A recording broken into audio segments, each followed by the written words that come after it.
Thanks everyone for coming this morning and welcome. And hopefully this coffee has kicked in. I'm still on Hawaii time from ICML, so if I'm a little bit groggy, I'm sorry. But please interrupt me during this, while we're speaking.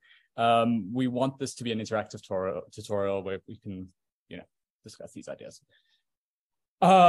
Great, and I'm Jason Hartford. I currently work at Valence Labs, although I'm going to be back in academia from next year, and then Dhanya's profit meter.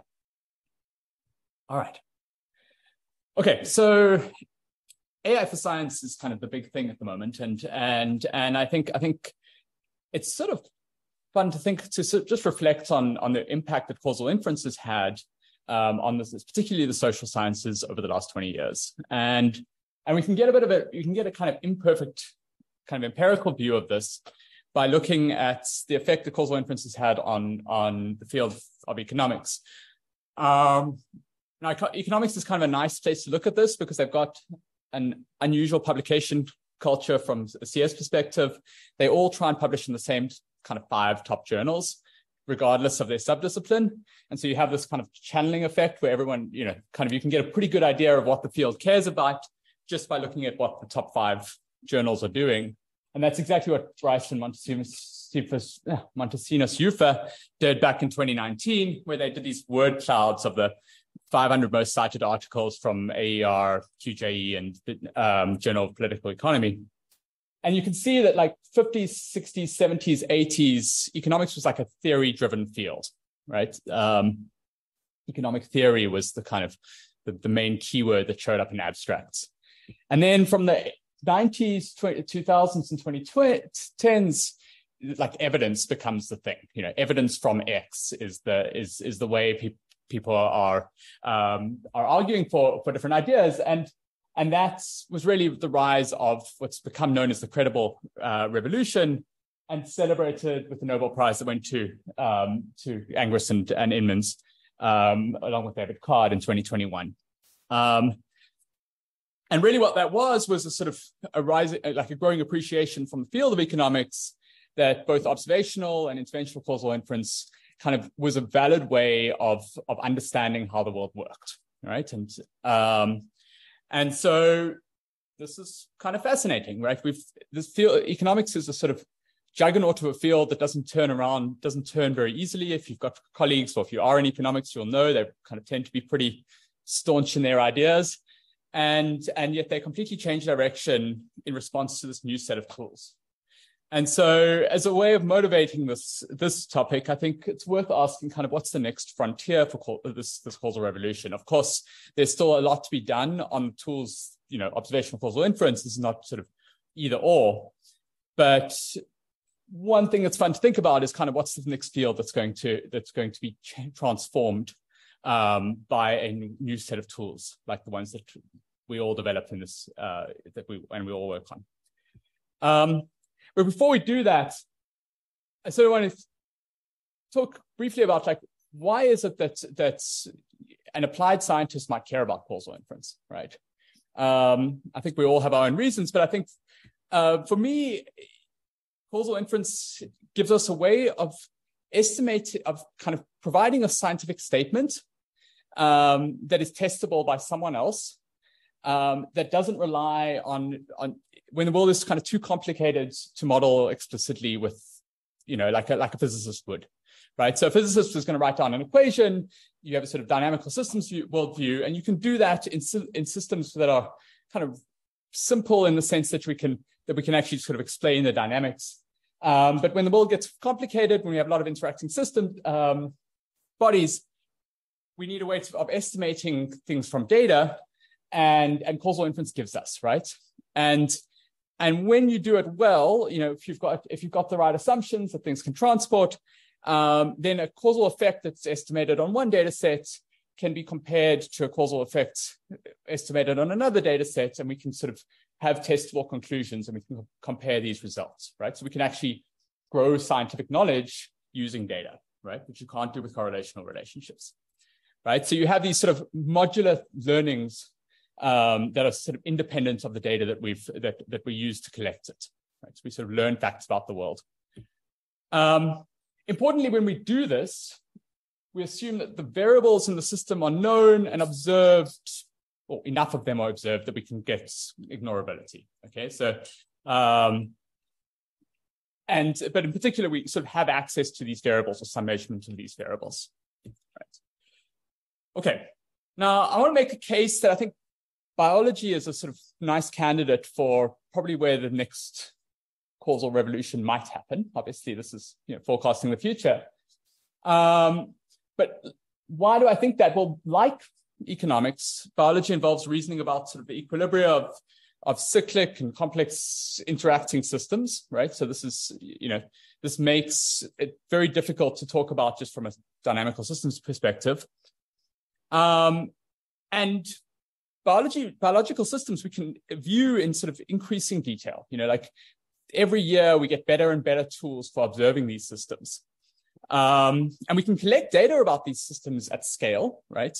Fun thing about spending some time in a corporate lab is you get to get fun corporate videos of, this is like a robotic system that's like taking photos of cells under a microscope.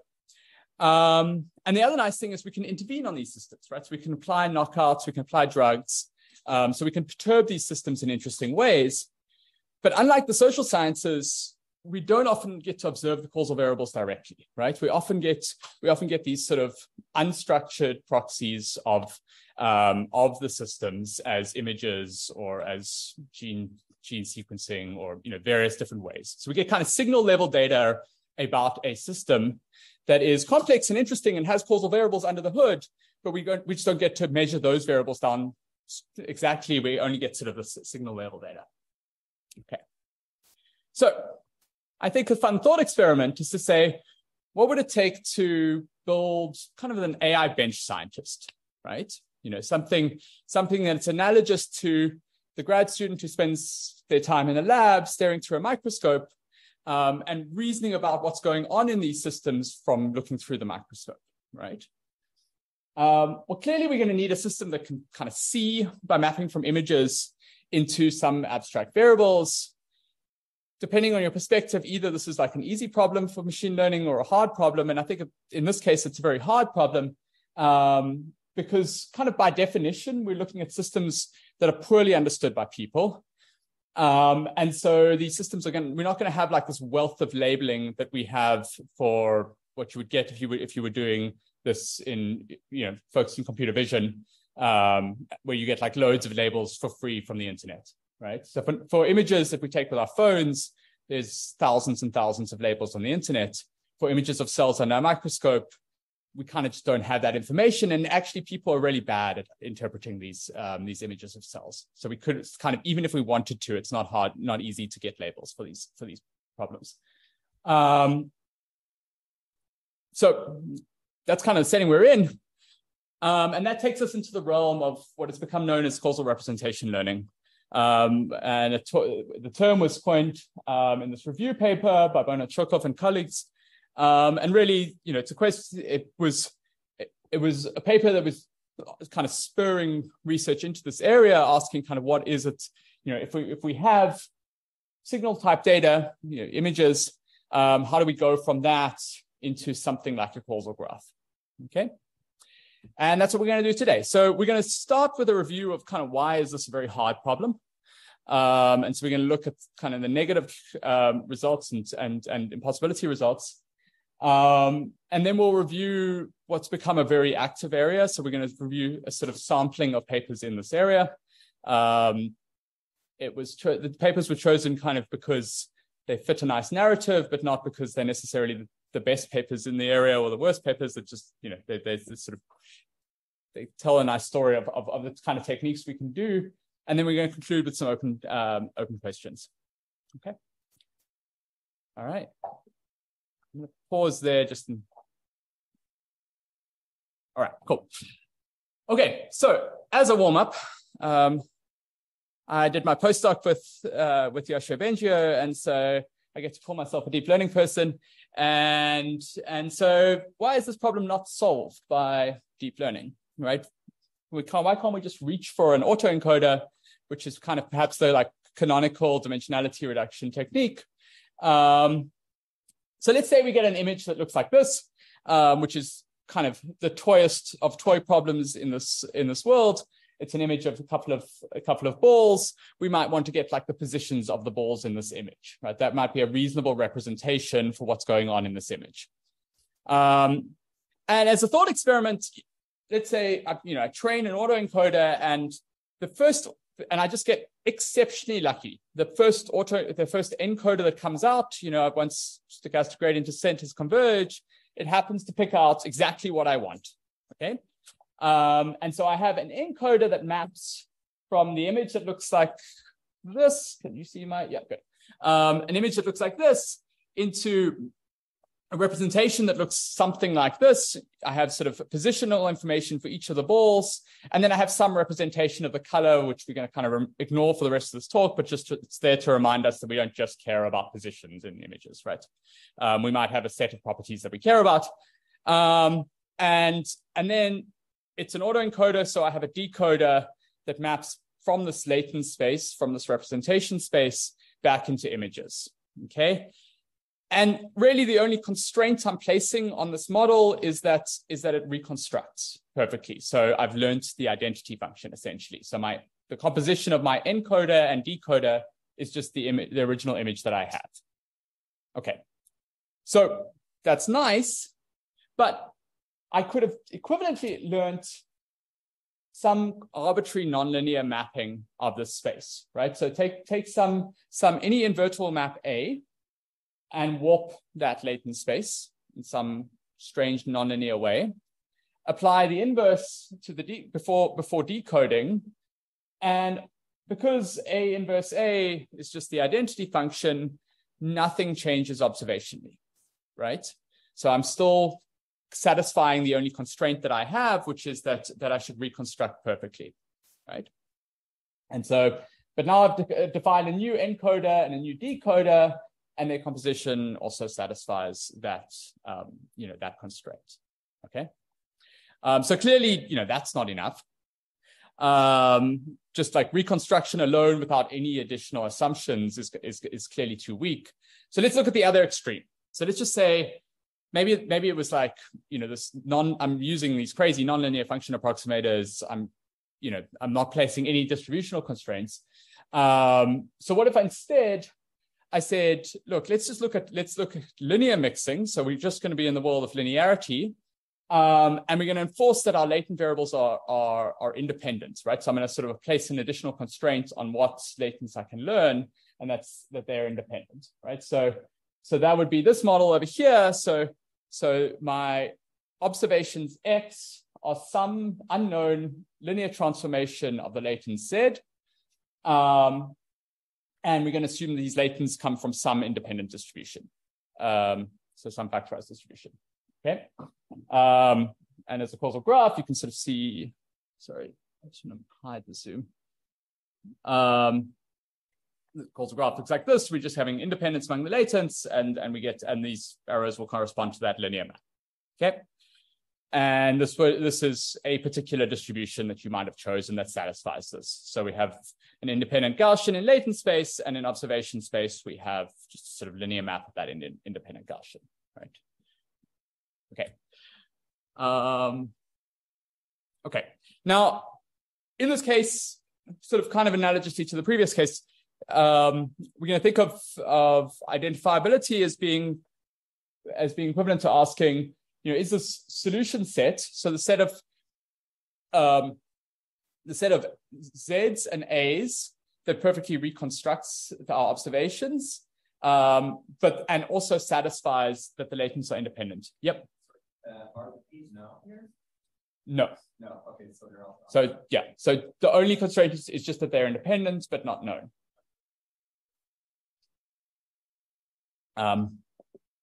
Yeah, actually, I should repeat the question. The question was are the P's known? And no, they're just it's just they're independent. Okay. All right. So, well, let's see. So again, kind of like the previous exercise, let's say we start with the perfect decoder. In this case, just inverse map, and so A inverse would be kind of what we wanted to recover, ideally. Because that's going to just map us back from X back to back to the original Z that we had. But notice that, this is probably familiar to many of you. Notice that we could have applied some rotation matrix, and we haven't changed the distribution of the latents, right? And so these two things are equipoint distribution because our original latent space was Gaussian, and Gaussians are rotation invariant, right? So I can kind of arbitrarily rotate the latent space, and any rotation is going to correspond to an entanglement of these latent variables, right? So because now instead of getting back the original Zi or Zj that I had, I'm instead going to get a linear combination of Z1 and Z2. Okay.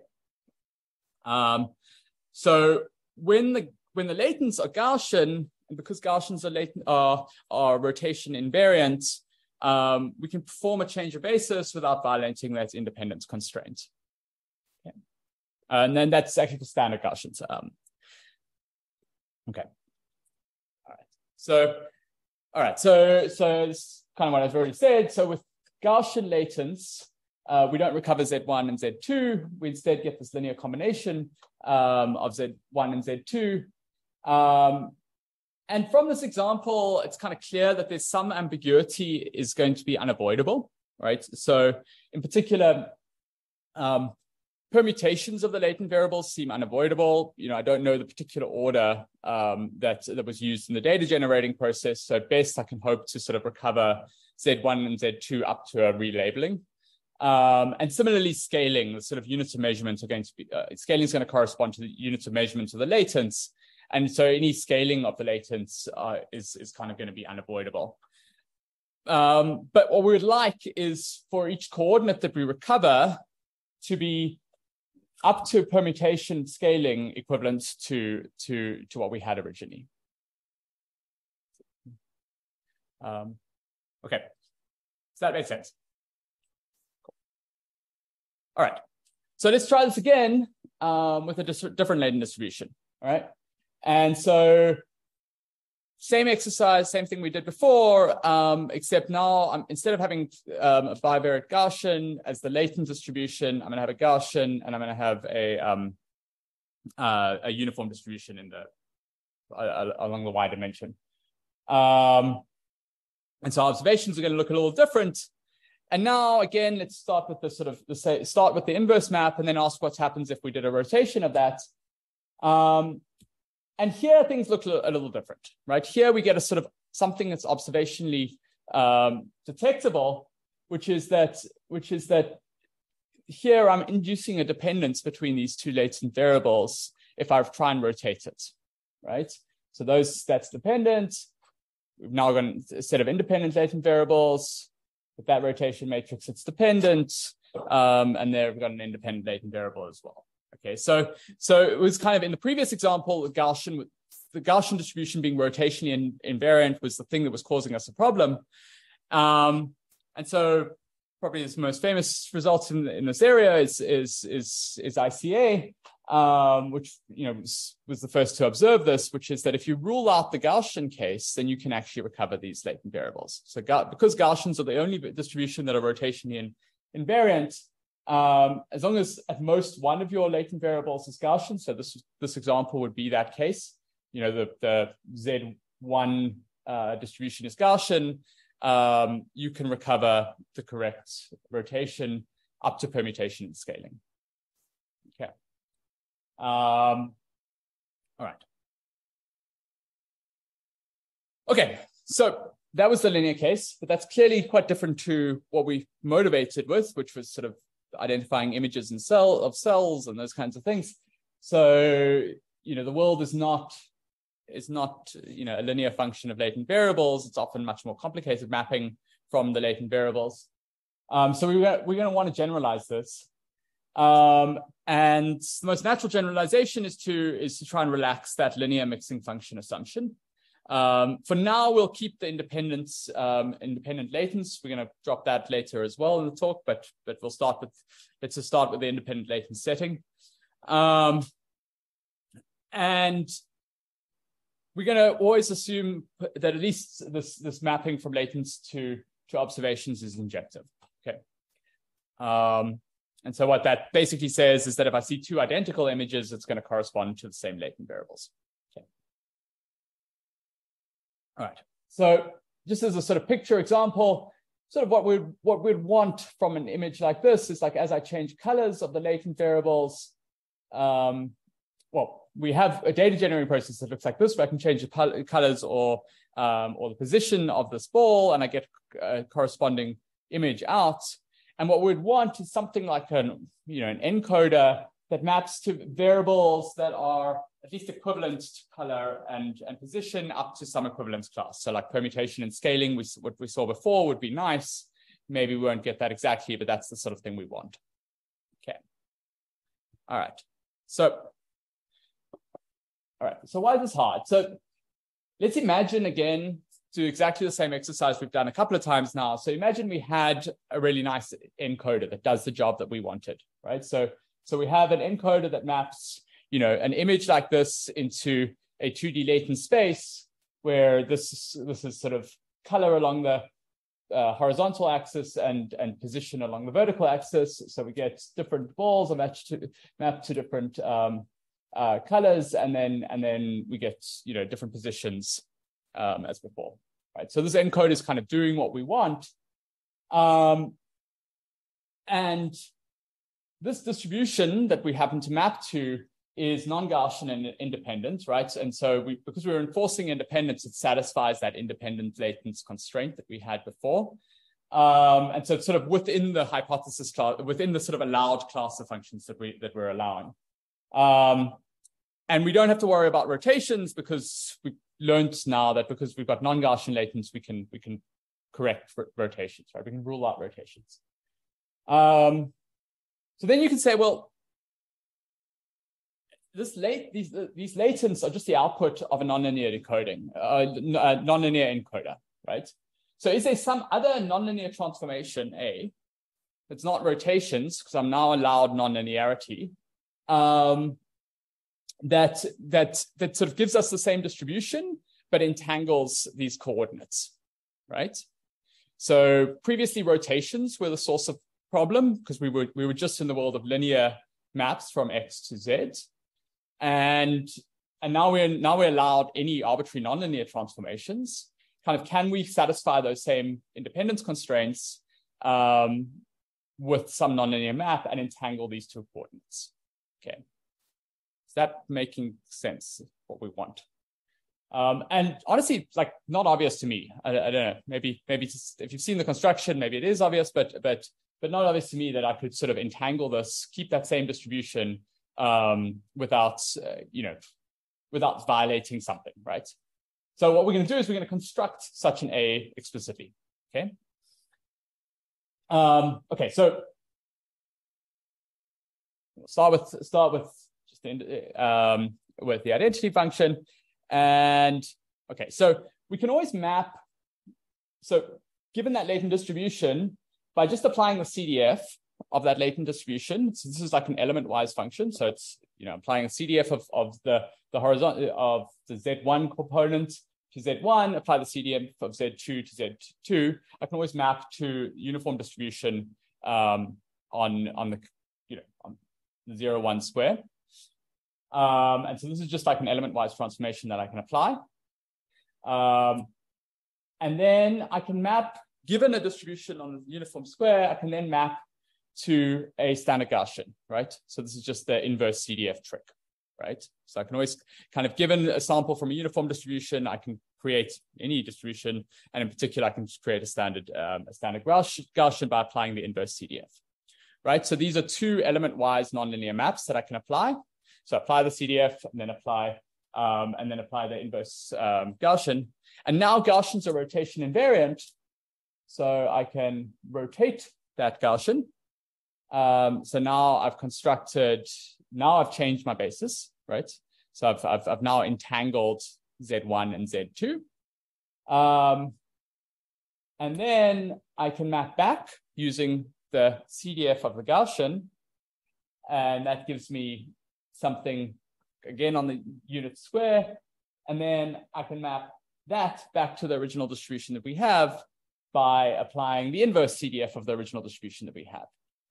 Okay, right. So we've constructed what's called a measure preserving map, which is a map from the original distribution by the CDF, by the first CDF, by rotation. So it's a composition of a couple of functions, and we've now entangled these two components, right? And what we've done is we've constructed a new distribution with a new coordinates, z tilde 1 and z tilde 2, where z tilde 1 depends on both z1 and z2, right? So it depends on both coordinates. So if z1 and z2 were color and position in the original data generating process, now I've given you a new encoder that gives you z tilde 1 and z tilde 2, but that depend on both of these coordinates, right? Does that make sense? And yet these two distributions are identical, right? They sort of equal in distribution. Okay, so z tilde 1 and z tilde, the distribution of z tilde is equal to the distribution over z. Okay. Okay, so these distributional assumptions alone are not sufficient to disentangle these coordinates in the nonlinear world, right? And so that's the whole map, which gives you sort of this crazy picture. Does that make sense? I'm going to pause there because it's a sort of strange construction. Okay. All right. So we've kind of gone as strong as you can when it comes to like distributional assumptions over the latents. We're enforcing independent latents, which is kind of stronger than you would like to assume, especially if you care about causal inference. And we've got this construction that shows us that it's impossible, right? And so this seems like a hard problem. So raises the question, well, sort of what assumptions are going to work, right? And that's going to be the topic of the kind of remainder of this presentation. And the core message, if you kind of remember nothing, is kind of just like causal inference. You don't get any causes out without assumptions in. You don't get causal representations out without assumptions going in. And really, at this point, what we have is we have to just have some combination of what can we safely assume about latent distributions, and how can those latent distributions be manipulated by interventions, and then also just what can be observed, sort of how much of the state can be observed. And we're going to look through a variety of different approaches that combine these, different assumptions in different ways, right? And so there's not sort of one recipe that I can give you that just lets you disentangle data. Instead, we're going to look sort of, you're going to have to pick assumptions for the data generating process that you care about. Okay. So we'll stay in sort of nonlinear ICA worlds to start with, and we'll start with the method known as time contrastive learning from Apo Varan and Hushu Marokia. Should have practiced that. And this was the first result in the space that showed that this was possible at all, right? Okay, so what we're going to assume is that the latents come from an exponential family. So we're not going to be unrestricted. There's going to be a distributional assumption on the latents. But they come from some exponential family. And then you have some nonlinear mixing function that's mapping from RD to RD. Okay, so we are in the sort of same number of latent variables as observed variables space. We'll relax both of those assumptions later. And so they've got this nice picture in their paper where you have, you can think of this as having like a set of source signals, and then but what you observe is this kind of mixture of these source signals, right? So you observe mixtures like this. And importantly, there are these multiple time segments that each correspond to a different distribution in latent space, right? So each of these distributions are conditionally independent, but they change as a function of time, right? So we have sort of a bunch of different regimes, okay? That setup makes sense.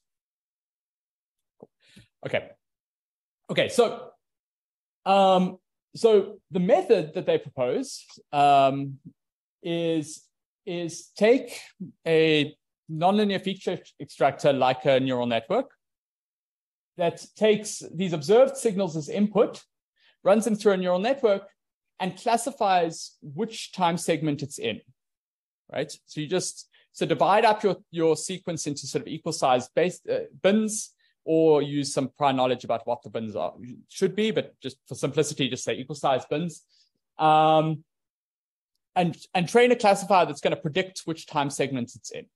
Okay, so it's just a logistic regression problem. Gets you, well, a multi-normal logistic regression problem as a function of the hidden representation. And we're just going to train that classifier. And what they're going to show is that the optimal hidden representation is a linear function of the source signals. And that's very surprising to me. But that's what we're going to show. Okay.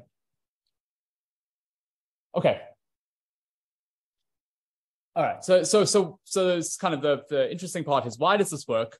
So assuming that we got a universal approximator, which neural networks are, the optimal features for this time segment classification problem is a linear function of the log PDF of xt normalized by the first time segment. So you can think of this as like the density ratio from the first segment, and that's just because of like in multinomial classification, there's a standard non-identifiability. You have to fix the first class, basically. Otherwise, you can rescale things. And so this is just basically from Bayes' rule. You can say that this log probability over here is equal to the difference between these two. So if you just do the Bayes' rule calculation, and this works. I've actually dropped in a term. This works. This is assuming that our time segments are equally spaced, and so you don't have a probability of tau being different across time. And that's just going to be. This is just by construction. By the way a neural network works, it sort of maps from the input to a final hidden layer, and then it's a linear function of that final hidden layer is the output. Right. So just like in a standard neural network, it's just what you get. So you get final hidden layer representation, which you map with a weight matrix, and that's what. And then this is just the normalizing constant. Okay. So far so good. And then similarly, our under the nonlinear ICA assumptions, and with the exponential family assumptions, the log PDF of the latents are going to be log linear with respect to the sufficient statistics, right? So we can characterize this latent distribution in terms of its sufficient statistics. That's just a property of the exponential family. And you don't need to kind of stare too closely at these, what everything means. It's really just that it's a log linear function of these quantities. Okay. And that's what we want to recover. And so this is a function of Zi, not X, but we can relate these two things via the change of variable formula. Now, for some of you, this is old hat, and for others, you may have forgotten your statistics course. So change of variable formula, we have, by the way, I put myself into the second category of, forgetting my statistics course. So we have some latent. So if we have two variables, Z, and we know, and these are related via some function G. And we want to ask, how does the distribution PZ and PX relate to each other? We can just apply the change of variable formula, which says the probability of X is equal to mapping from X back to Z, and we can apply and look at the density function in Z, and then we have to ensure that the space is integrate to 1 still. So we have to rescale this via the absolute value of the determinants of the Jacobian in multivariate systems, which is just partial derivatives in univariate case. right? And so we can see this in this little simple example. So let's say PZ is the uniform distribution for simplicity. And then we apply Z squared. What's the distribution? Well, the forward process looks like this. So we sort of sample from Z, apply Z squared, and then what we get out is a distribution that looks like this, right? Because we're squaring things get closer to zero. So as you would expect, we get a lot more samples nearer to zero than samples nearer to one. And we can ask, what is the probability of X being in this 0 to 0.2 range is equivalent to mapping back and saying kind of what Zs land me in that bucket, right? Does that make sense? Okay, and similarly, we can do that for 0.8 to 1, and we get a different range, okay? And what's nice is, if I change the distribution of the input, I get a change in distribution of output, kind of as you would expect. But this is going to be useful in the context of what we care about here, because we're going to typically keep G fixed and change the distributions of latents, and that's going to induce a change in distribution in outputs, and that's going to be useful, okay? So, changing the latent distribution has an observable effect, and what I said. Okay. So, the other thing we can do, obviously, is you can if you knew G and you don't actually have to know G just because of consistency, we can do maximum likelihood estimation to figure out, what was the distribution that generated these samples. Okay, so stepping back to time contrastive learning and just taking that definition of the change of variable formula that we had before, and I've just applied a log to it. So now we're in log space, but it's exactly the same definition from the previous slide. We can just plug in the things that we've just derived, right? So the probability of X given the time segment is just what we got from the classifier. And this probability of Z given tau, we can plug in from what we derived about our distributional assumptions. And you have to do some algebra, but you can see this is a linear function, this is a linear function. And so we can relate QZ with HX via a linear map. Okay, so if you solve the algebra, and the only thing you need is you need enough variation in the latent Z distribution such that you can you can invert a matrix, right? And that's the so-called sufficient variability assumption, right? And then then you can relate these two quantities by a linear map, and so you're sort of linearly identified, and then you can use the fact that it's independent and run ICA on top of this to get permutation and scaling. I'm going to pause there because that's the most technically involved part of the talk so far. Are there any questions? And I'm going to have a sip of coffee. Okay. Okay. All right. So how do you generalize this? Well, there's obviously been a lot of work in generalizing this. Probably the most. So this dealt with sort of non-noisy setting. You might care about dropping that assumption, so dropping the fact that there's just a deterministic map from latents to observations with some noise model, and we also probably want to drop the assumption that the latents are the same dimension as the observations, right? That's typically not going to be true, and so variational autoencoders are a well-known model of noisy observations. And one of the more well-known papers in the space is a method known as IVAE, which makes the same conditional factorization and exponential family assumption as time contrastive learning, but it drops the sort of time aspect and instead just assumes that we have some kind of environment variable, which might be time, but it might be anything else, that renders our latents conditionally independent, right? And when the noise distribution is known, then you can effectively get rid of the noise in the observations by just using a trick with the Fourier transform.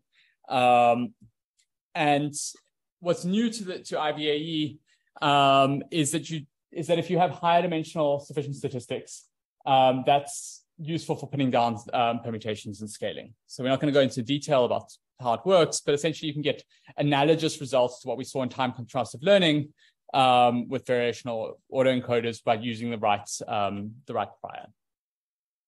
Okay. All right. Good. 45 minutes. Okay. So in summary for the first section, we've looked at conditions on the mixing function. So we started with linear ICA, where we constrained the mixing function very strongly. We said we had a linear mixing function, and we had some distributional assumptions on the latents, which are sort of independent latents, and that gave us linear ICA. And then in IVAE and time contrastive learning, we dropped the assumptions on the mixing function, instead allowed for sort of an arbitrary mixing function as long as it was injective, and that gave us identifiability.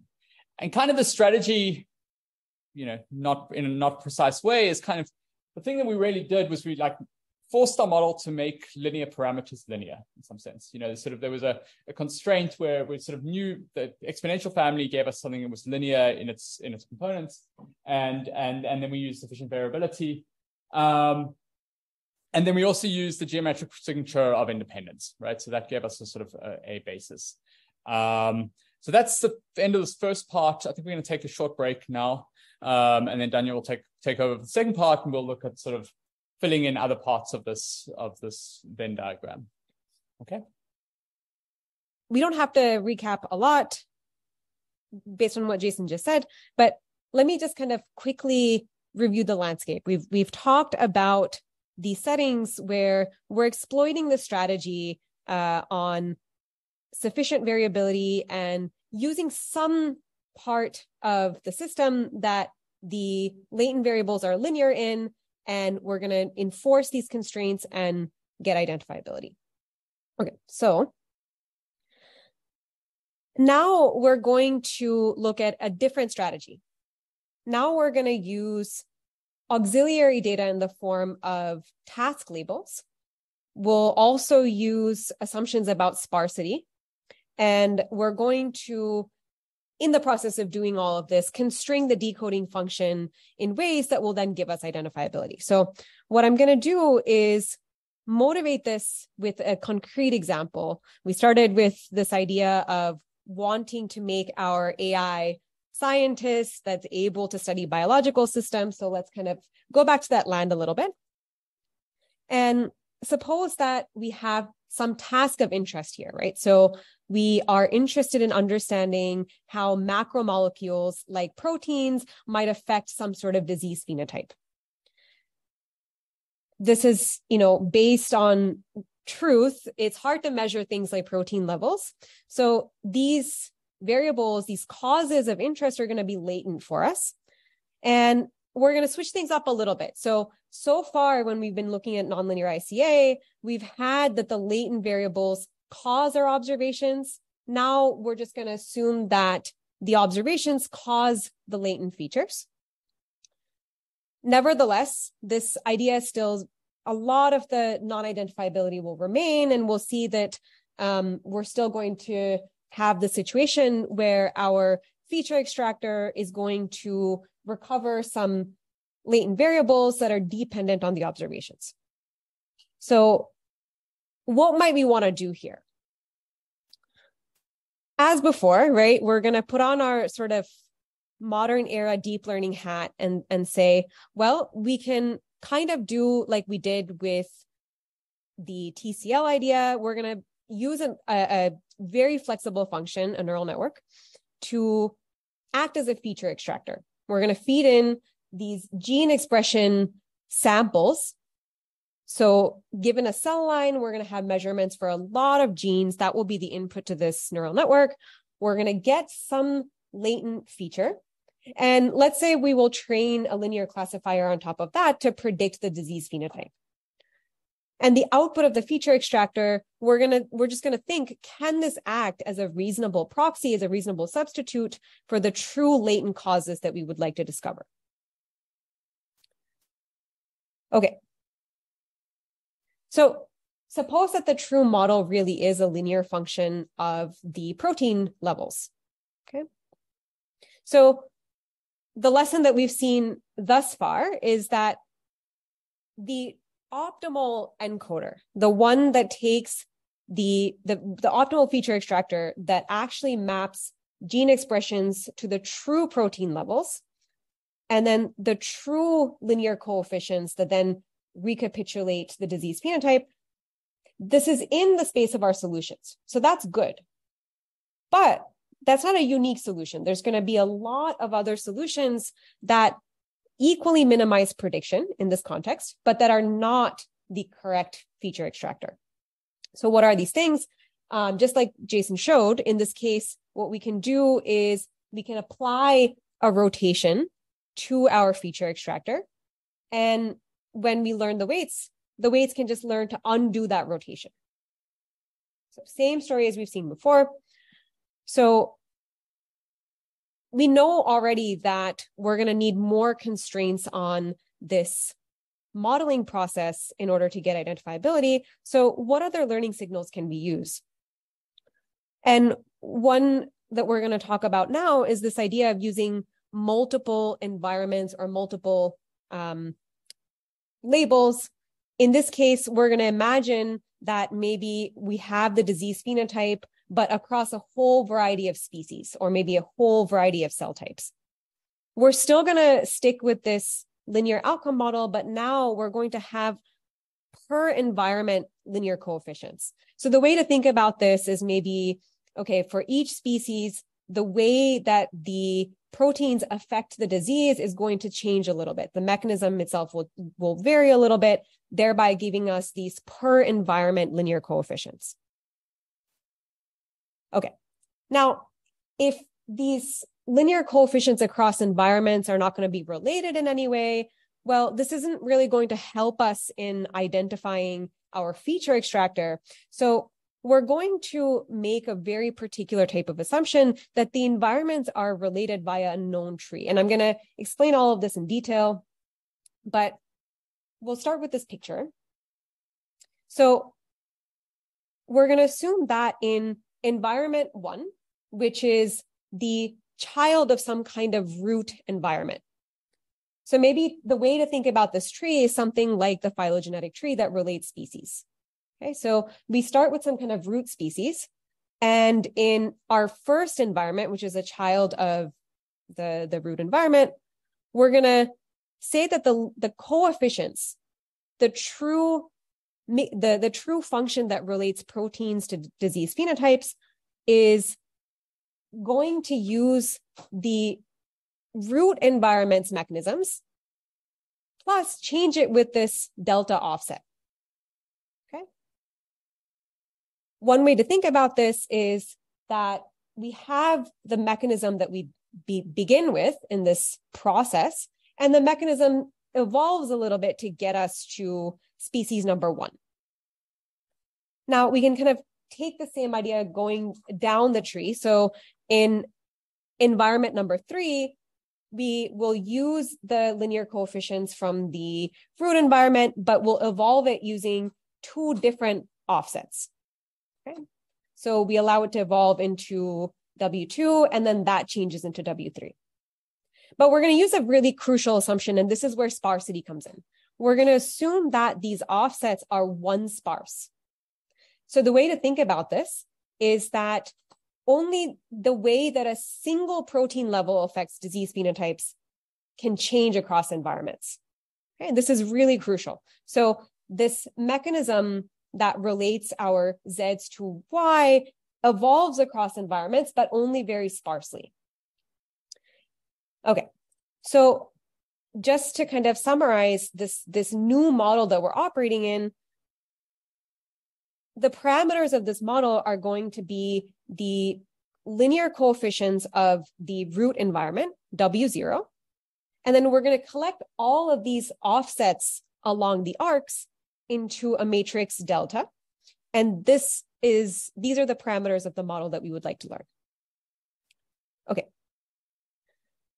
So we're going to propose a particular choice of regularization here. So we're going to learn a model with the specific parameters I introduced that minimizes the prediction error and also enforces sparsity of the changes. So we're going to penalize the L0 norm of the delta matrix. The L0 norm, remember, is going to penalize any non-zero entry. And we already said we want delta to be one sparse along every single arc of the tree.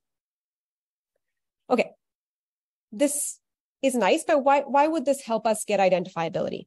So to kind of reason through this, let's go back to our entangled solution. So this is the solution that takes the true latents that we would like to have and applies some linear rotation, some linear transformation to these latents to result in an entangled feature. Now, let's just take a very simple environment that is just one edge away from the root environment. For this particular environment, in order for this feature extractor to reconstruct Y perfectly, what it would have to do is apply A inverse to this particular set of parameters. It's going to be an additive function of the root environment weights and this sparse offset, okay? The one sparse offset vector. Now, the key observation here is to realize that this product, where we take a dense rotation matrix and multiply it against a sparse offset vector, this operation isn't going to produce a less sparse offset vector than the true sparse solution. And this is why this L0 constraint ends up being a very useful penalty for picking between different solutions that all reproduce Y equally, right? So just to kind of summarize this idea even more,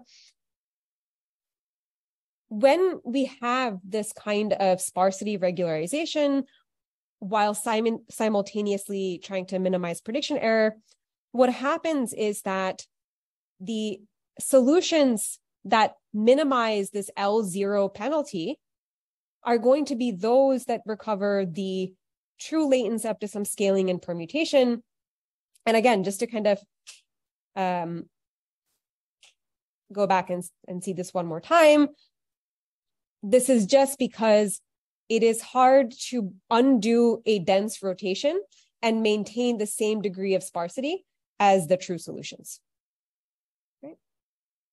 Okay, good. And we can repeat this exact idea now, not with data from different environments where we're thinking of different species, let's say, but the same exact outcome, which is disease phenotype, but with multiple tasks. So here's a setting where we have some set of features, and this leads us to a set of latent variables. And these latent variables might be, mediating causes of a whole bunch of different tasks, whole bunch of different task labels. And our ground truth model will be somewhat similar.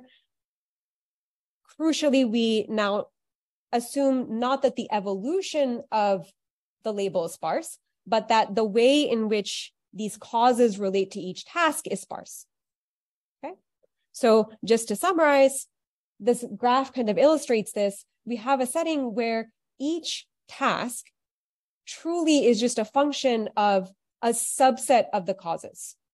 Okay. They're shared across tasks, but each task only depends on a sparse subset. And again, we'll play the same exact trick where we ask ourselves, what happens with an entangled solution? And in order to be an optimal classifier, an entangled solution would have to undo this dense A linear transformation. And so what ends up happening, just as before, is that when you compare the ground truth solution and this entangled solution, so long as we have one more penalty that encourages sparsity in the learned regression coefficients, the entangled solution is not going to be generally able to produce coefficients that are as sparse as the true ones. Okay, so this is kind of a point where we switch gears from this sparsity and multiple tasks kind of setting. So let me just pause here to see if there are any questions about what is the underlying intuition here. Seems like we're good. And this is absolutely perfect because we can go get our coffee and then we'll come back in 10 minutes, let's say. Perfect.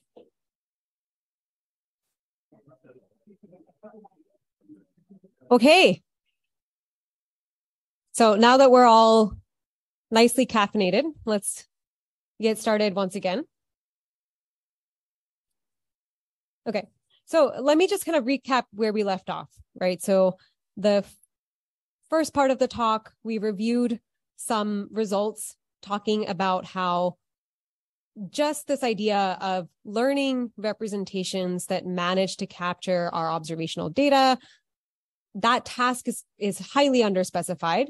And we looked at a variety of constraints that help us identify the latent representations up to these kind of benign transformations like permutation and scaling, right? And the last thing that we looked at was how we can use multiple labels, whether they be, the same kind of task, but across different environments, or different tasks where the latents have some kind of sparse relationship with these tasks. Okay, so sparsity was kind of a crucial constraint that we used because we can add that to our penalty, our learning objectives, and we get these interesting penalties that allow us to pick between many different solutions that all are able to predict or reconstruct with the same level of optimality, right? So sparsity is a useful way of saying that the representations that I want that are up to permutation and scaling will satisfy some sparse constraint better than any other representation that entangles. So we'll keep with this idea, but now we'll go back to this idea that we have sequential observations. So we'll kind of think back to TCL. We're going to get observations across time now, and we'll see how we can leverage the changes in distribution as we transition across time and sparsity to get identification. So in this setting, let me just kind of talk through the graphical model, the data generating process that we're going to assume. So sort of like a hidden Markov model, right? We're going to our dynamic Bayesian network. We have the latents, and there's some mechanism that evolves these latents across time. And then we have the same exact decoding function that brings us to our space of observations across all time points, right? So we're going to say the rendering engine remains the same across all observations, but this is very much reminiscent of hidden Markov models or dynamic Bayesian networks. So more concretely, what we're going to be doing in this part of the talk here is we'll make assumptions about the functional form of these transition models that, again, evolve the latents across time points. Okay, so here's just a kind of concrete example. So imagine at time t and t plus 1 or t minus 1 and t, we have these images. In these images, we have an agent that is interacting with a bunch of objects, and we have some objects that are part of the scene. So we have this robot here that interacts with the ball. The robot at time t decides to kick the ball runs into the tree, and that presents an obstacle. So that's the scene that we're seeing here.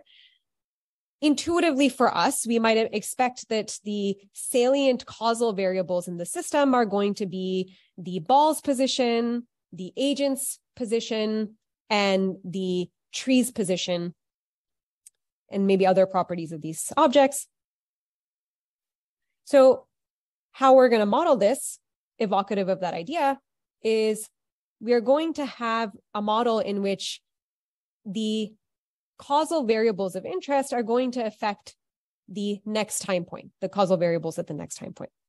So in this model, for example, the ball's position at time t minus 1 depends or will affect where it will be at time t. Another thing that we're going to allow for in this case is actions that we get to observe. So in this context, the action variable at time t minus 1 tells us that the robot at time t decides to kick the ball. Now, notice crucially, we're not going to allow for instantaneous effects. What that means is at the same time point, the variables are not going to be able to causally affect one another. Okay, so this is going to be evocative of a conditional independence, a conditional factorization, which if you remember the IVAE and TCL ideas, these conditionally factorial priors are going to be able to give us a lot in terms of identification. Okay. Now that I kind of gave that sneak preview, indeed, the idea here is that we are going to assume a particular type of transition model. So what we're going to assume is that at time t, the latent variables are independent of each other, given the latents of the past and the actions of the past. So again, this is very a la IVAE, but now instead of conditioning on time segments or instead of conditioning on environment labels, we'll condition on the past. And remember, we said with IVAE, we got some extra identification results by assuming, exponential family with more than two sufficient statistics or with more than one sufficient statistics. Here, we don't assume that. We're going to assume that the latents from the past time point to the next time point are going to have sparse effects. What that means is just we're not going to have a complete graph where every latent causes every other latent at the next time point. Okay, so the sparsity is going to help us gain the same kind of identification leverage that IVAE got using higher order sufficient statistics. So there's just going to be one more, now that we're kind of operating in a time series, there's just going to be one more criteria that we use that amounts to roughly saying that two causal variables should not be too symmetric in the sense that they both have the same causes and all the same effects. Okay. If two variables in the way that they have their dynamics are way too symmetric, it kind of intuitively, we won't be able to disentangle them. Okay. So at a high level, the same ideas that we were able to use in the context of time contrastive learning or IVAE, now we're applying by using sequential observations and dynamics as a way to constrain our model. Okay, now more generally, we take this idea of having mechanisms and temporally varying observations. What we get is this idea where, yeah, I have a question here. So more generally, right, if we're going to abstract the setting, what we get is this situation where, remember, we did the same kind of exercise where we have a bunch of, at that point, we had static images where we had a bunch of balls and we hypothesized that the relevant causal variables were their positions, right? So now we encode the latent factors of these images. But now there's a mechanism that changes these latent variables to the next time point, right? So here, maybe all the balls are going to move around a little bit in latent space. This gives us their new coordinates at time t. And then when we decode, we're going to get the next image in this sequence of observations. Now, we, as a consequence, get a new identity that's very reminiscent of reconstructing, but now we're going to say that we should be able to reconstruct the next image in our sequence using the encoded value of the previous image, but applying this mechanism. And for now, let's just assume that the mechanism is known and it's just this offset type of mechanism. We'll play the same game to imagine, okay, what if we warped our latent space? What if we applied some nonlinear transformation to our representation? We see now that in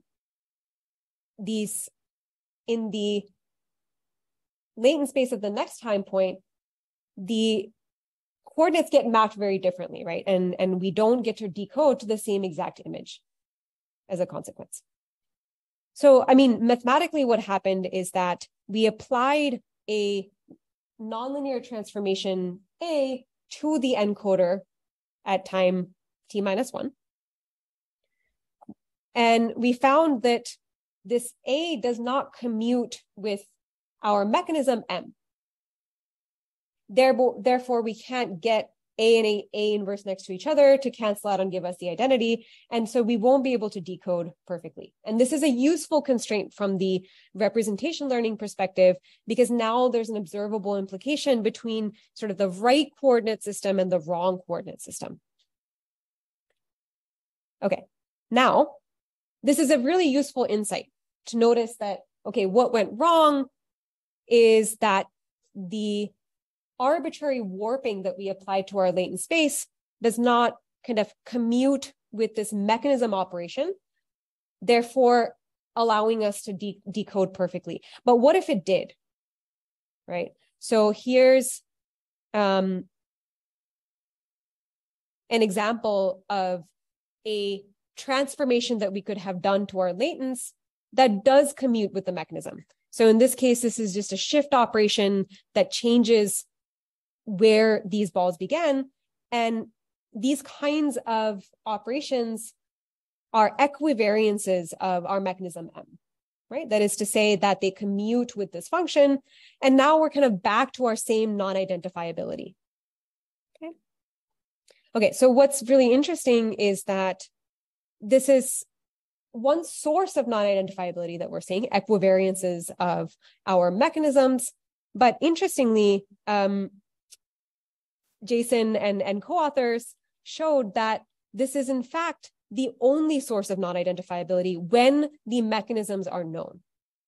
Okay, so we're going to assume that we know M, and in this case, our solution space, if we were to enforce this interesting constraint that forces us to reconstruct the observation at the next time point, if we were to enforce that, the class of encoders that all perfectly do that reconstruction would be identified up to the equivariances of M. So this is a really nice characterization of the only source of non-identifiability. Of course, it begs the question, well, what are kind of interesting equivariances of the kinds of mechanisms we might think of, like balls kind of just moving diagonally?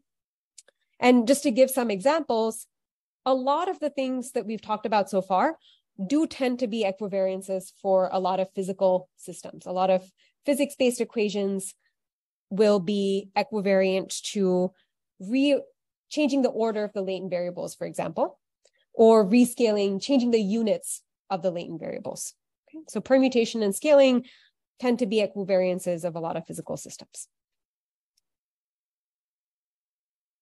Okay, so again, the implication here being that when M is known, this question of identifiability is equivalent to asking, what are the transformations that I could apply to my latent space that would commute with this mechanism operation that's also happening in latent space? Now, I kind of keep alluding to this idea that this is a nice, complete characterization of our class of equivalent solutions, our non-identifiable class of solutions, but it's hard to characterize what A's are in the set. And so we'll talk through kind of one example of affine mechanisms. So suppose our mechanisms, what they did was that they had some additive offset to all the latent variables. It's kind of like shifted them and applied some linear transformation. So maybe rotated and then shifted these balls to go from time t to t+1. The kind of informal theorem statement here is that these kinds of affine mechanisms give rise to linear identification so long as we see different enough offsets. Okay? More formally, the offsets have to span the latent space.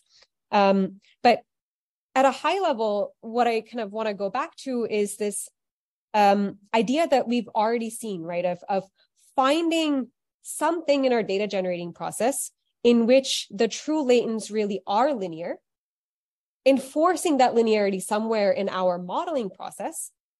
And this idea of sort of make linear things linear gives us useful identification results.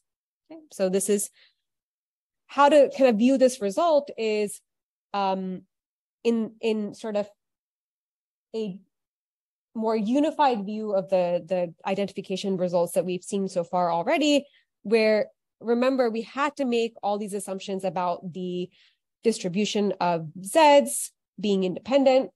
And here we have made no assumptions on the distribution of the latents, but we're considering mechanisms that evolve latents over time, and we're considering how they affect the kinds of transformations we can do to latent spaces.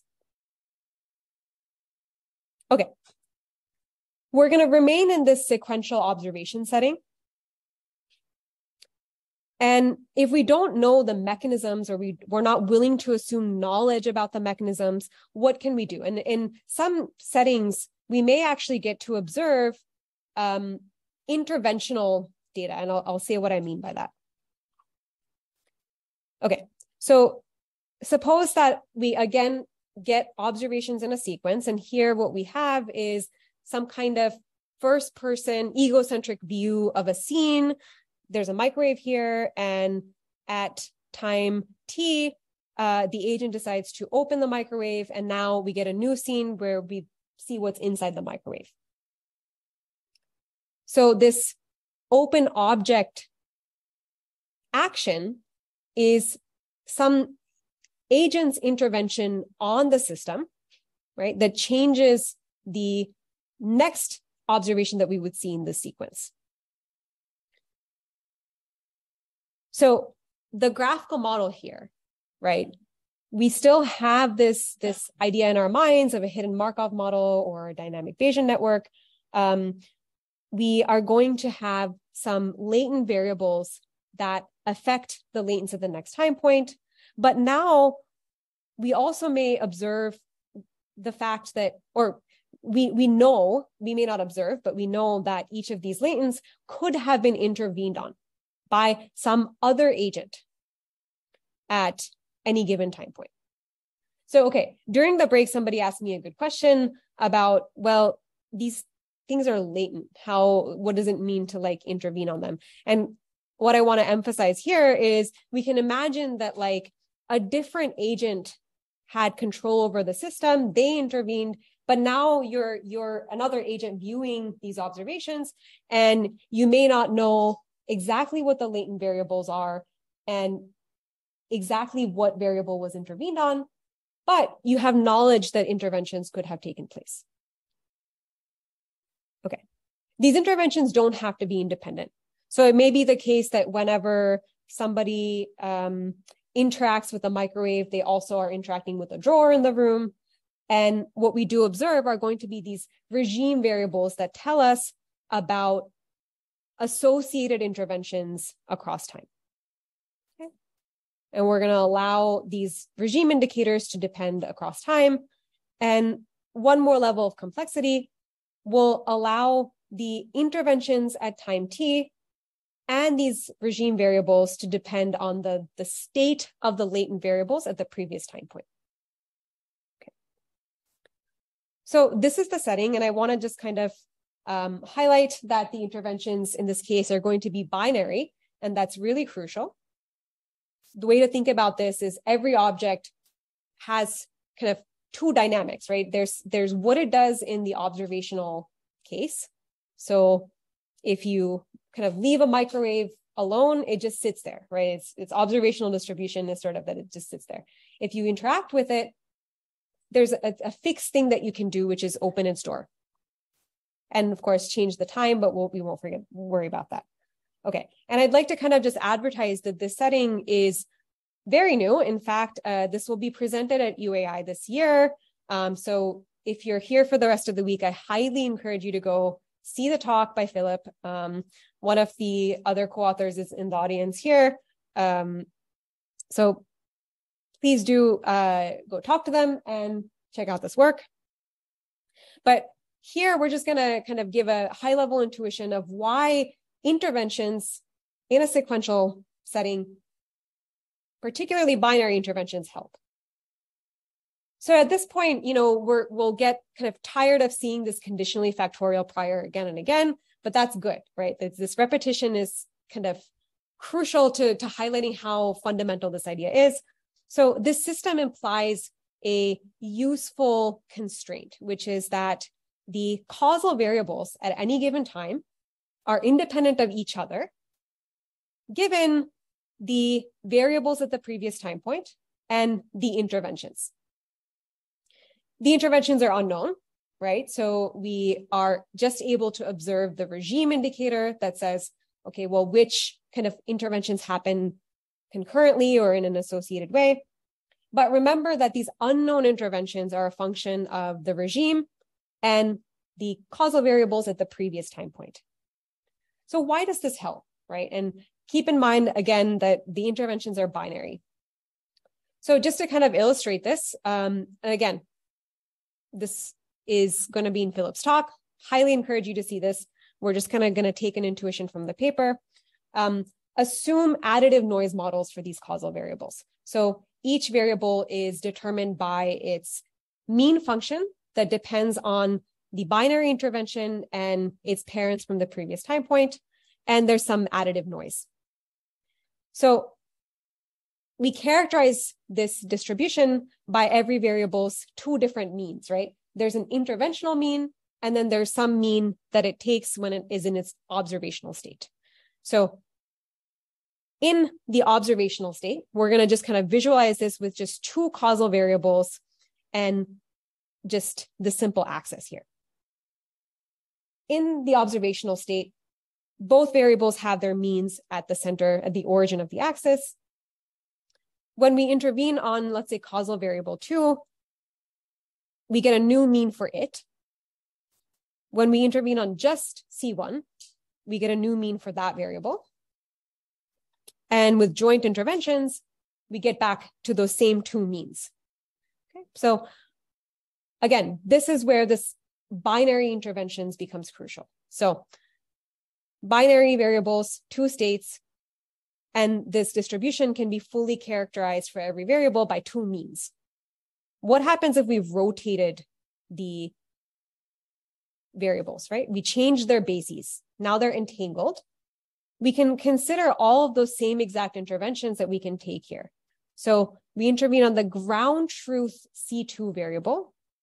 This introduces two different means, so on and so forth. But now notice what has happened in our changed basis, right?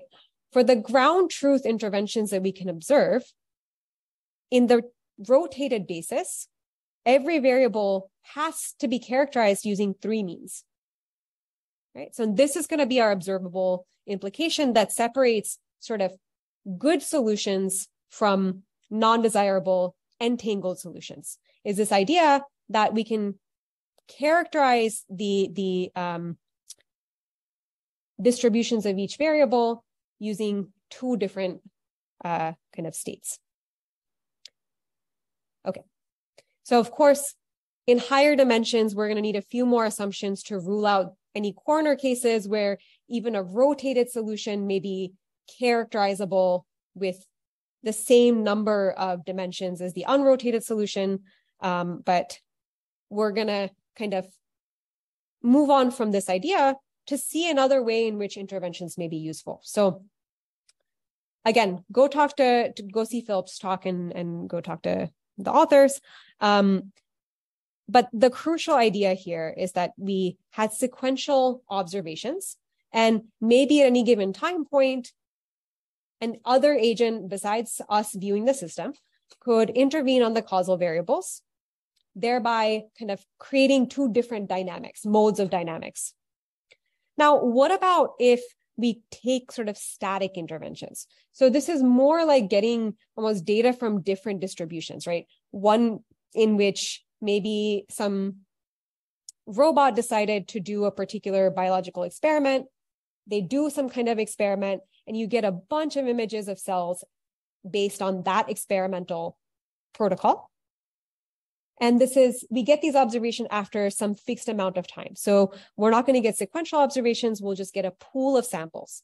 And we get these kinds of samples from a lot of different experimental regimes. So that's the next setting that I want to kind of talk about. And this is recent work from this year's ICML that just happened that talks about this particular setting where we have static interventions.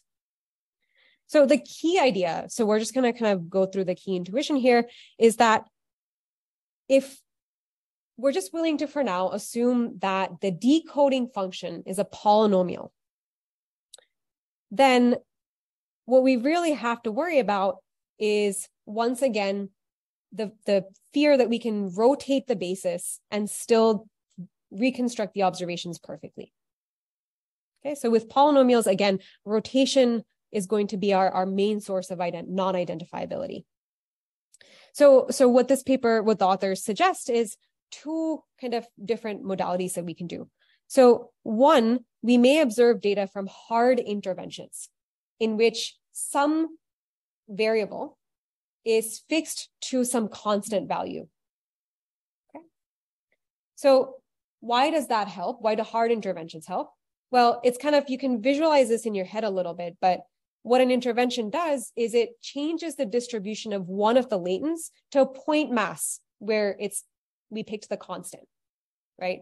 And this kind of new distribution that we get is super axis aligned, which makes it so that we can't rotate it without some implications.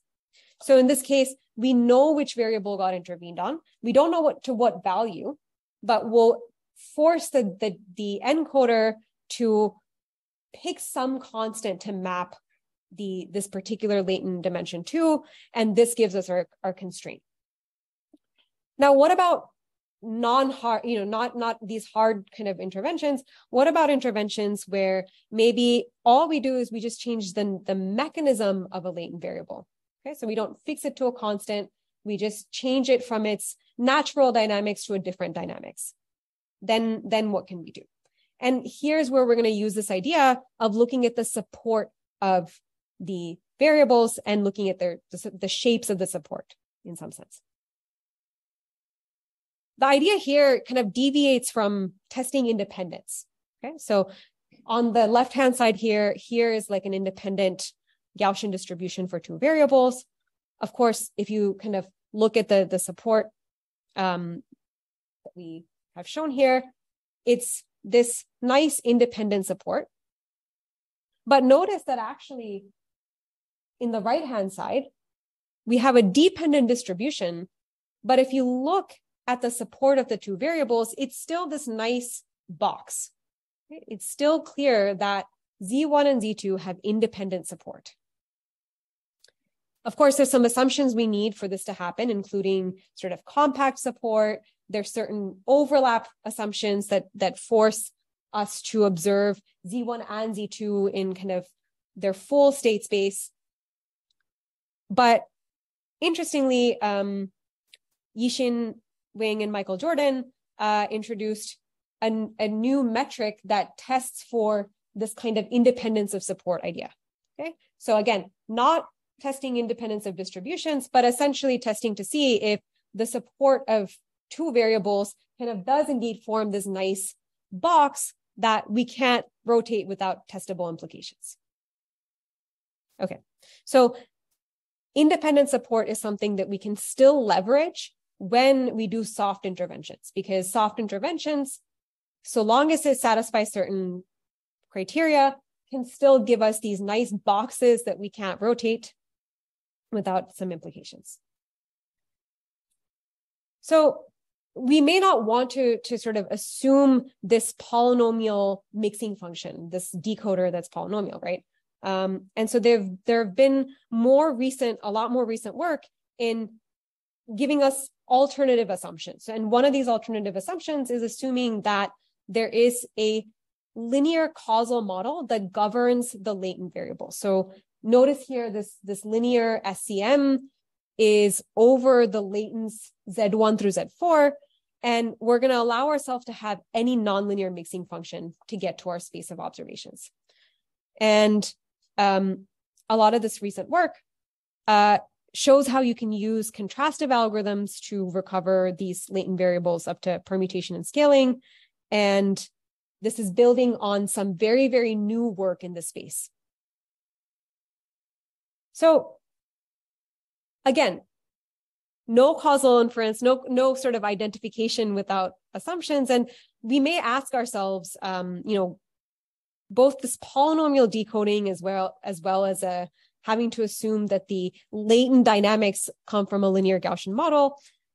Are these too strong? And perhaps, but this kind of field has just imploded in the span of maybe just a year, maybe a few months. So it's clear that this setting of static interventions is very interesting, especially from the case of biology, where another agent actually may be able to take interventions and create these experimental different regimes.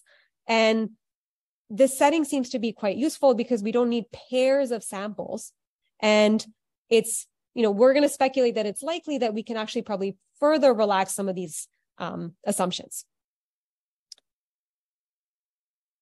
So let me just kind of check for time. Okay, so now we're going to talk about more constraints that we can put on the decoding function. Okay, so we've already kind of looked at some constraints like the polynomial decoder. We've looked at linear decoders when we started with linear ICA.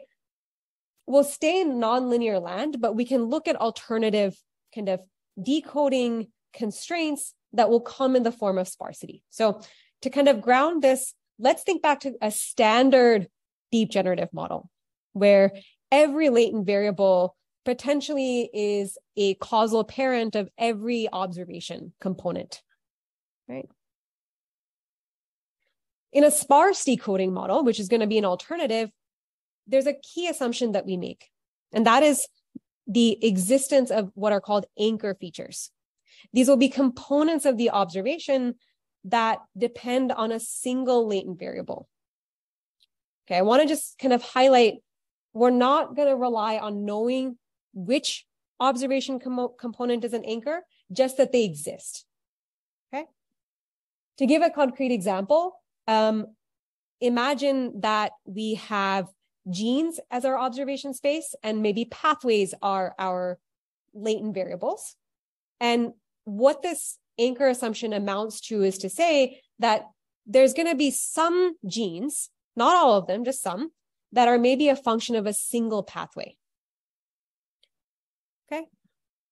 So in this case, notice that X1 is an anchor feature, X3 is an anchor feature, X2 is not. We don't know these, we just assume that they exist. So why does this help? And very quick, to understand why it helps, very quick recap about our issues when we have a standard deep generative model. So we can arbitrarily apply some nonlinear warping of our true latent space. We're going to get an entangled, we change the basis, we're going to get an entangled representation. We can undo the transformation that we applied and still decode perfectly, right? Okay, so now we know that we want to reconstruct our observations perfectly. That's the objective of representation learning. That is to say, we want to also reconstruct our anchor features perfectly. Okay, so here I've highlighted XD, which is assume it's an anchor, one of our anchor features. The true data generating process of this anchor feature is that we mask our latents. XD is a function of a single latent variable, in this case, Z2. Let's see what happens if we attempt to do the same warping of our latent space. Okay, so we're going to try to apply an entanglement. We change the latent variables and we change their basis. Now, when we try to undo the entanglement, right, we're going to have to do it by using this masked input, this masked vector of just Z2. What that means is when we try to undo our change of basis, we won't get back to the original latent space. We'll get back to something else. And we're not going to be able to decode perfectly. So now this is a useful observable implication that helps us distinguish between the right latent space and the wrong one. Okay. So in the right latent space, even with the presence of these masks and these anchor features, we can decode perfectly. With warped latent spaces, we're not going to be able to undo the warping and still decode perfectly. Of course, the question is, well, this is all well and good if we knew these masks, but what about when we don't? And there are a lot of additional assumptions that have been studied in the literature that allow us to identify these maskings when we maximize likelihood, like we do with representation learning. So this is kind of one useful constraint on the decoding process that actually relates to kind of modern emerging approach in representation learning that's quite popular around object-centric representation learning. The idea here is that we are going to map parts of the pixel space to represent particular objects. You can think of sort of segmentation. We're going to try to segment the pixel space into latent objects. And there have been a lot of methodological innovations for object-centric representation learning, including this slot attention network. But recently, there has been innovations as well on the identifiability of these methods. So the idea is that we are going to segment the images into distinct objects and enforce something about the decoder, right? So when we map to our latent space and then try to decode back to our image, we're going to enforce that we can kind of do this in an additive way, where we start by decoding one object, then on top of that, we can sort of superimpose the next object, so on and so forth. There's this sort of additive nature to the decoder that kind of has a very nice mapping to the sparse decoding that we just saw. Here, we can think of an object's patch or zone in pixel space as an anchor feature, in the sense that for every given object, there's some part of the pixel space that really depends on just that one object and its properties. Okay, and so unsurprisingly, in this particular choice of decoding, there's some interesting identification results that are possible. And unlike IVAE and a lot of the approaches we've seen so far, we actually don't need temporal data. We don't need interventions.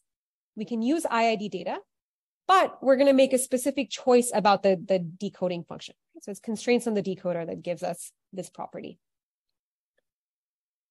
Okay. And so the last kind of class of techniques we'll talk about is when we have paired samples. For every given image, we're going to have a counterfactual image. You can think of it as a counterfactual.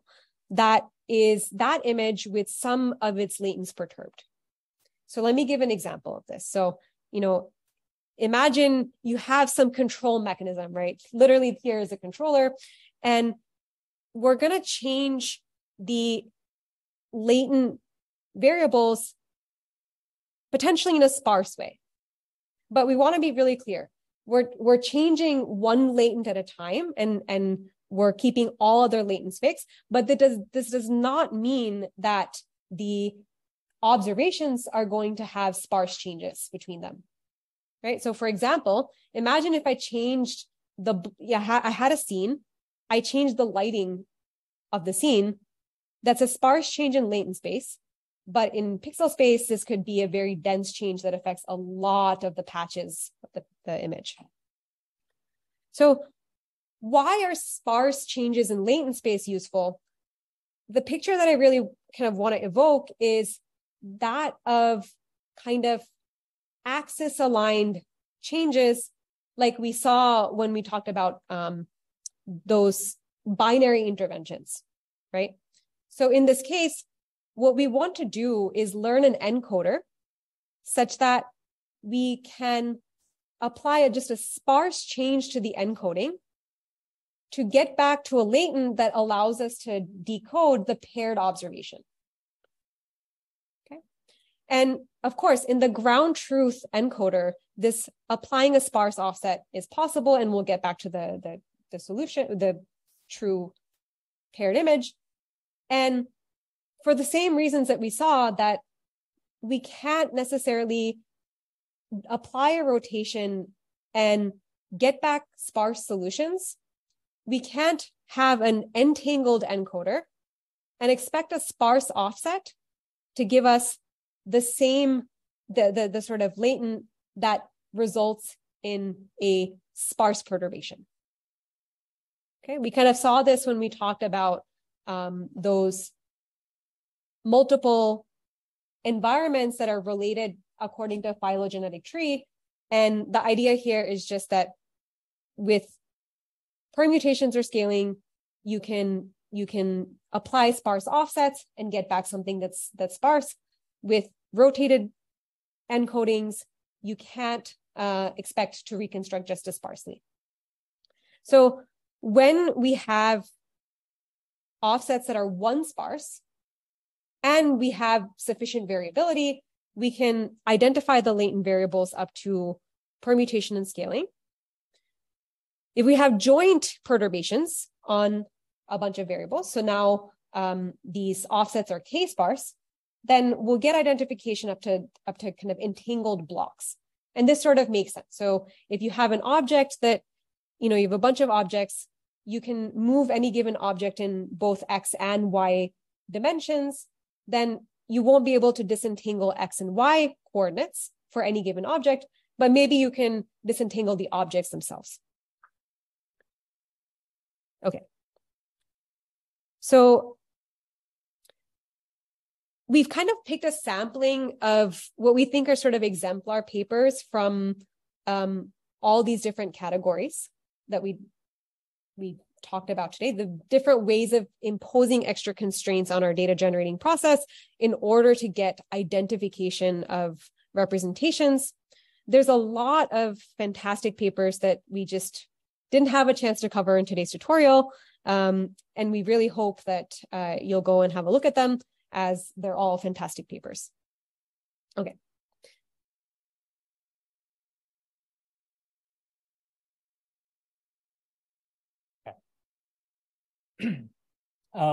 Yeah. Okay. Cool. So we've seen, we sort of started this tutorial with why is the problem hard.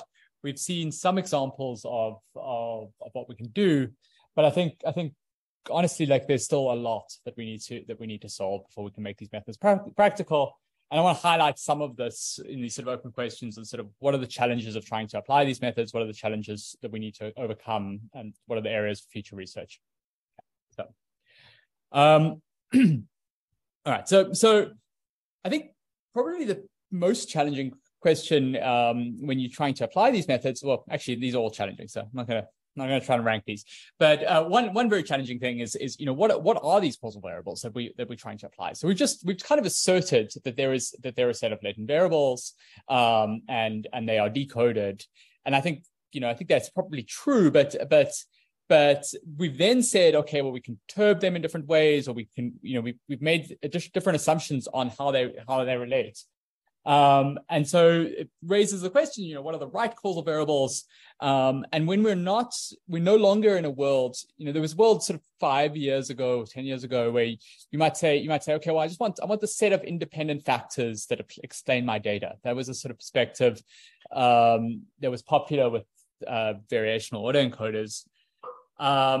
That's fine, but that has no relation to ground truth causal factors. And so if you drop that, then it raises the question, well, what are the causal variables that you're trying to recover? And so kind of to illustrate this, I'll illustrate this with some data from Recursion, which is public. And in fact, why I'm at Recursion is because I think this kind of is a nice example it's a nice setting. It touches on a lot of things we've talked about. So we can perturb these these cells in different ways. So we can knock out different genes and you get observable effects. These are real experiments where you've used siRNA that interferes with the expression of genes, and you get different images out there. So this kind of feels very much in line with the stuff that we've talked about in this talk. But genes are certainly upstream. They're certainly valid candidates for causal variables, in that they're upstream of this sort of dynamical system process. But are they the right latent variables? I don't know. Maybe we care about some morphological features instead. Maybe we care about pathways. Maybe we care about macromolecules. There's sort of multiple different variables that you could plausibly say are the targets of interest. We can perturb them in different ways. And kind of a priori, it's not obvious what the right choice is here.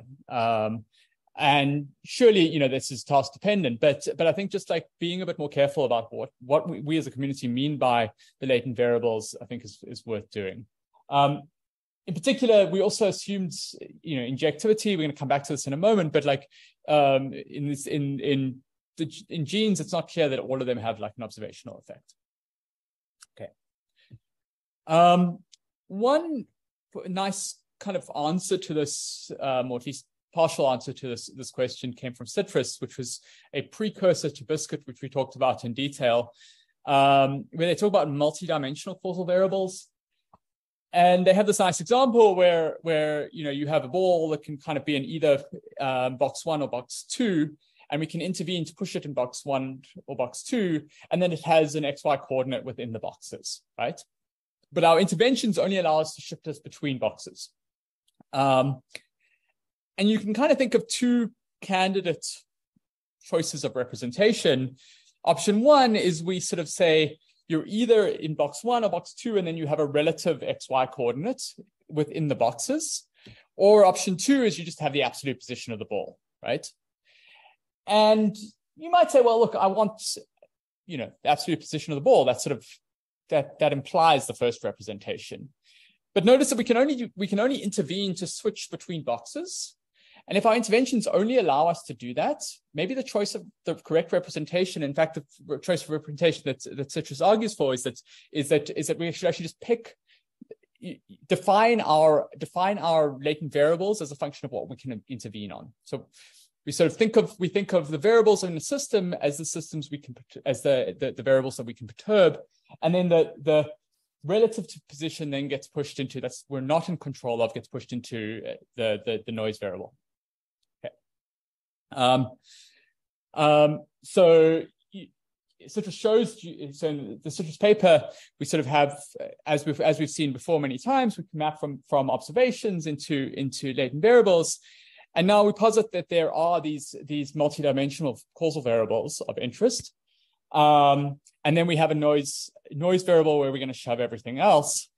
And you can think of our task as being assigning these latent factors into different multidimensional causal variables, right? And so sort of we want to say, well, this part of the latent space is associated with causal variable 1. This part of the latent space is associated with causal variable 2, and so forth. Okay. And what the Citrus shows is that if you additionally constrain, you sort of maximize the information content of these multivariate causals. Sorry, the time zone is catching up with me. Then this assignment function is actually identifiable. So that's a mouthful, Philip. He's in the audience.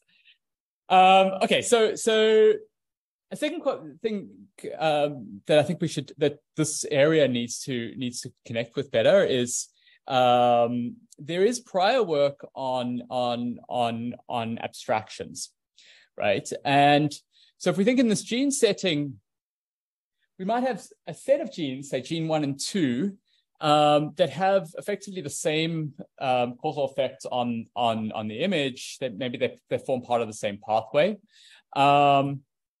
Gene 3 has a different effect, and gene 4 has a different effect, right? We might want to partition these variables into partitions that have sort of equivalent effects.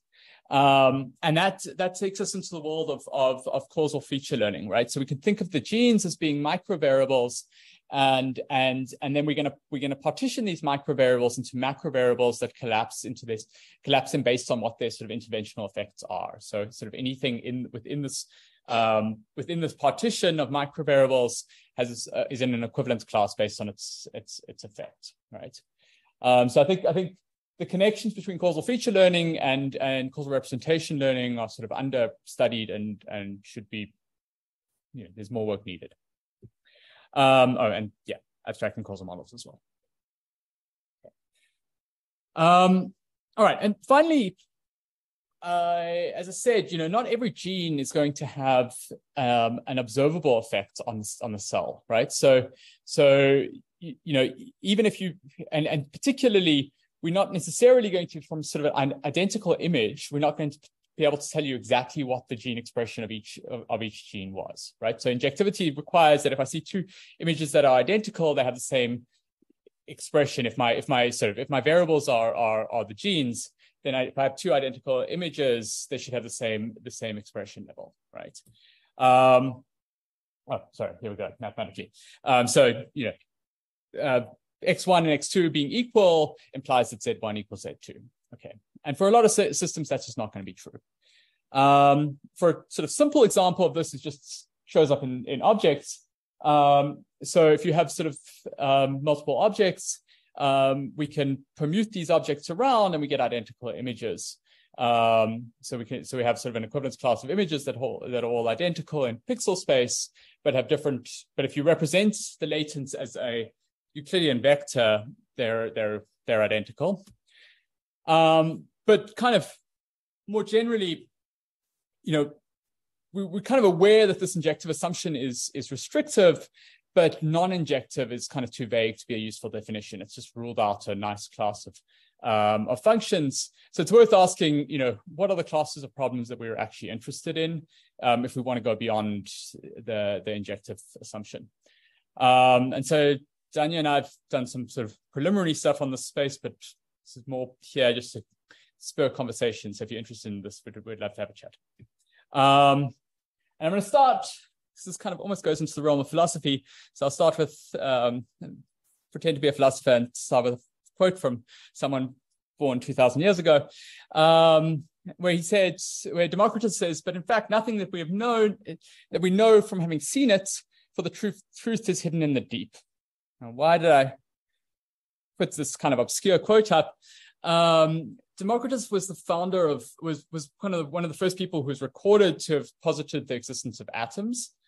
And I think that like a key role of the sciences is explaining what we observe in terms of the unobservable, right?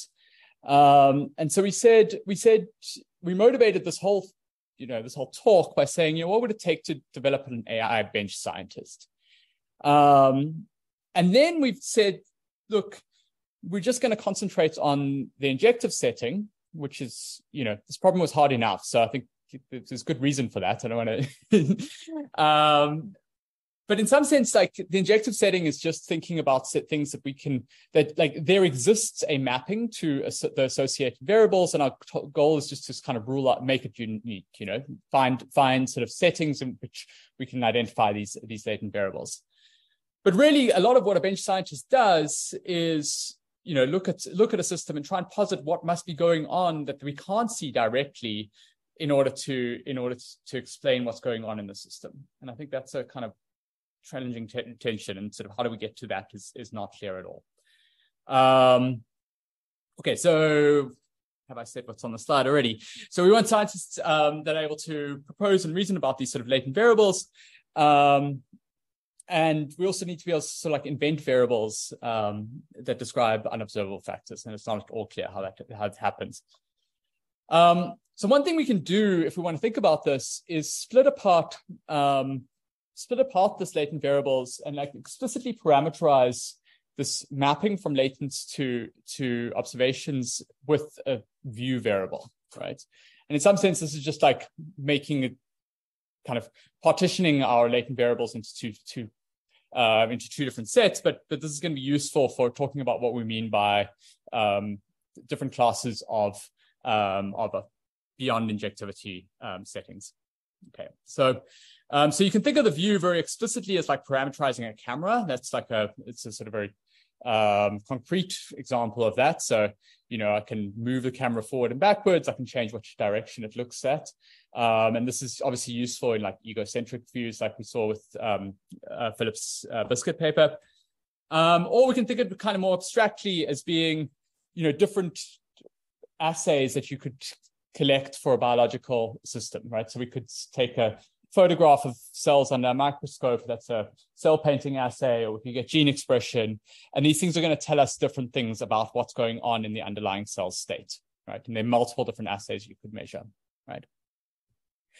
And so we've thought through a sort of hierarchy that's kind of strongly inspired by like a Perlian style hierarchy. And with the base level being the case that we've talked about this whole talk, right? So level one is the always observable case. And that's just saying we're injective. And in particular, we're injective for every view that we observe in our data, right? So there's sort of a set of views. And in that world where, you know, the injectivity assumption holds.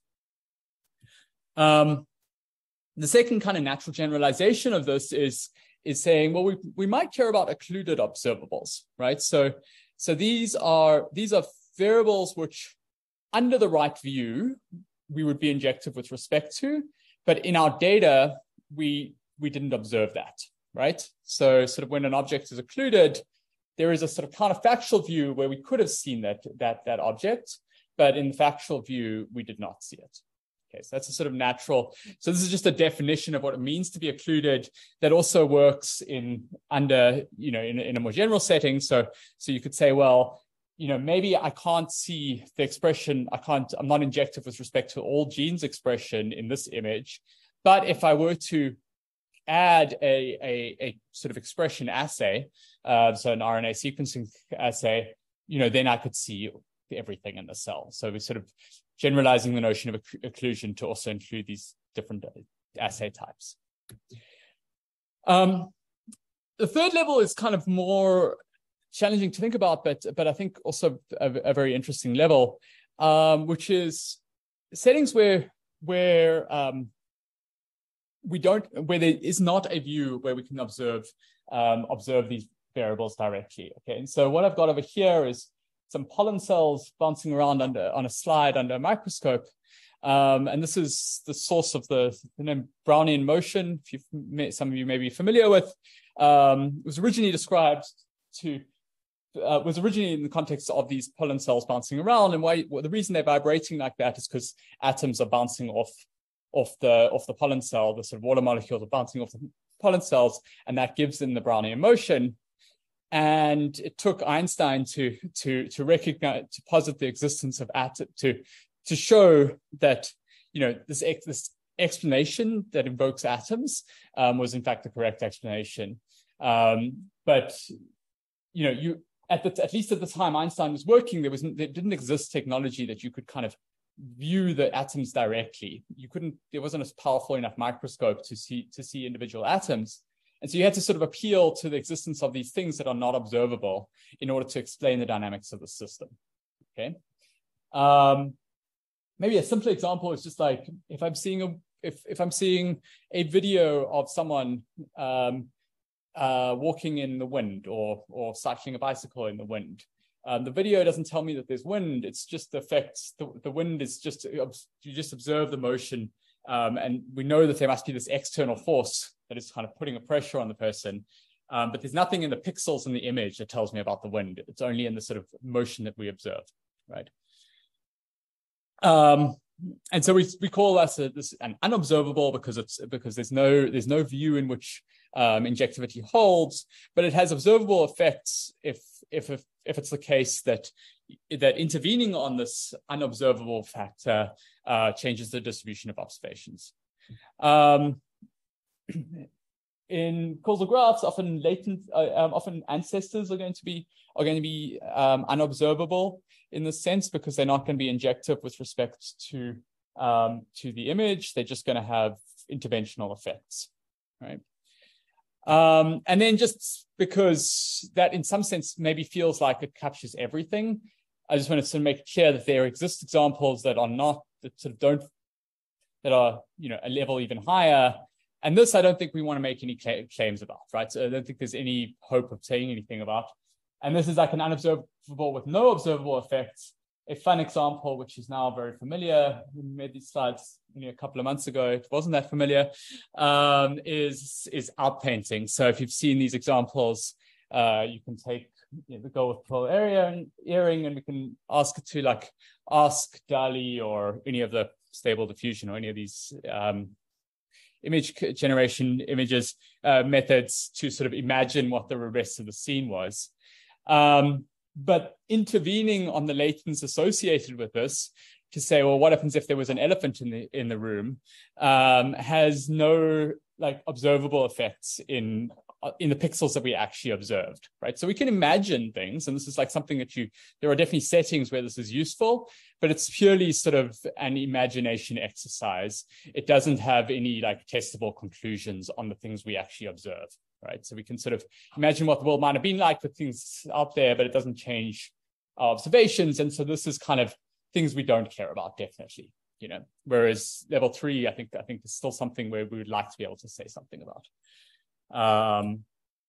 Okay, that's all we have time for. I think one thing that I like to sort of conclude with, and it's just a nice thing to think through, is representation learning in some sense chooses a coordinate system for the mechanisms that we're going to do inference over. And it's likely that simple mechanisms are only possible with the right coordinate system, right? And so the thing I have in mind here is the heliocentric versus geocentric worldview. You can do a perfect job of predicting the planetary motion with a geocentric worldview as long as you add enough epicycles, right? And so from a prediction perspective, it's fine. But we got to choose the right coordinate system if we want to sort of arrive at an explanation. We sort of have a preference for simplicity that the heliocentric worldview gives us. I think a much more so that's just a fun thing to think about. I think much more fundamental that we really need to tackle soon if we want to use these things is how do we evaluate learned representations? In the bio case, I am trying to make this stuff practical and basically restricting myself to settings where I can evaluate, actually observe ground truth. But I think that's not a general solution. Really, we want a solution where we can just say, okay, we've got a new setting. There are some latent variables that we can intervene on in the right way, or we have, our assumptions work. We estimate something. How do we know that we've done the right thing? And that's kind of not clear at all with current suite of methods. And yeah, so similarly, how do we make these testable? And a bullet I forgot to put on the slide is what is the right type, what is the right equivalence class for a particular task, right? So it may be that different tasks have different kind of equivalence classes that we care about. For example, if you just care about causal discovery, up to an element-wise transformation is okay because independence tests are still work with any individual element-wise transformation. So thinking about tailoring our equivalence class of solutions to a particular task might make for some progress over there.